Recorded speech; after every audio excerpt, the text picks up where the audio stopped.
Достар, мен мына ақпаратпен сіздермен бөліспесем болмайды. Мен өзім кішкене шок болып отырмын. Әлдиден эпосқа деген кітапты заказ беріп алғанымды білесіздер. Және де мынау ең басындағы бірінші бесік жыры ғой, бірінші алғашқы тақпақ. Енді бұл жерде бір бесік жыры жазылғанда басында көптеген зерттеулер туралы жазылған, қай ғалым қандай зерттеулер жүргізгені жайлы. Және де мына бір бесік жырын оқып бітсем, соңында бүйтіп қойыпты. Нәресте 2-3 айға дейін ақпаратты тек құлақпен алады.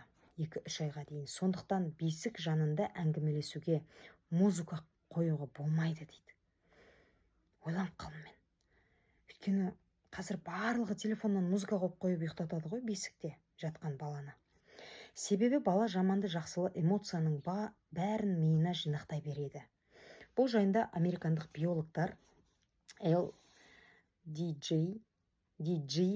Milk пен M. Milk мынадай тәжірибе жасаған. Олар бесік жырын тыңдау кезінде бөбектің жүрек қағысын тексерді. Қараса, олардың жүрегі қалыпты, яғни 1 минутта 68-72 рет соққан. Әрі бала бойынан эндорфиндер яки қуаныш гормондары бөлінетіні байқалады.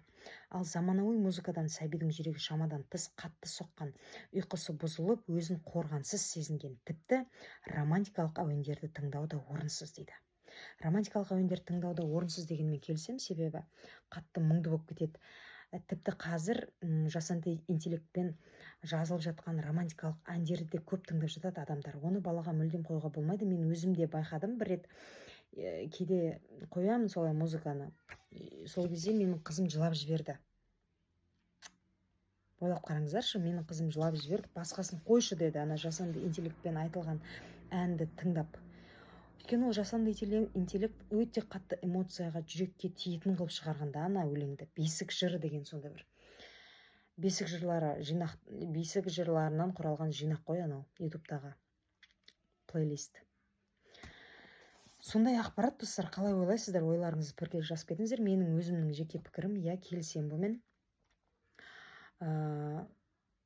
Құлақтан кіріп бойдалар әсеман мен тәтті күй деп Абай атамыздың өзі айтып кеткен, яғни құлақтан кіріп бойыңды алады ән деген. Сол үшін жаңадан туған балаға таңдап қою керек әнді. Романтикалықты қоймаймыз, яғни аузымызбен айтуға тырысамыз. Білетін бесік жырларыңызды музыканы өшіріп қойып, өздеріңіз тербетіп айта беріңіздер қолдан келгенше. Ал күндізгі уақытта мынандай кітапты сатып алып, ішіндегі жаңадан жалқып кетсеңіздер, мынандай жаңадан бесік жыры шумақтарын әнге салып айта беріңіздер ыңылдап. Сол, достар, пікірлеріңізді жазып кетіңіздер.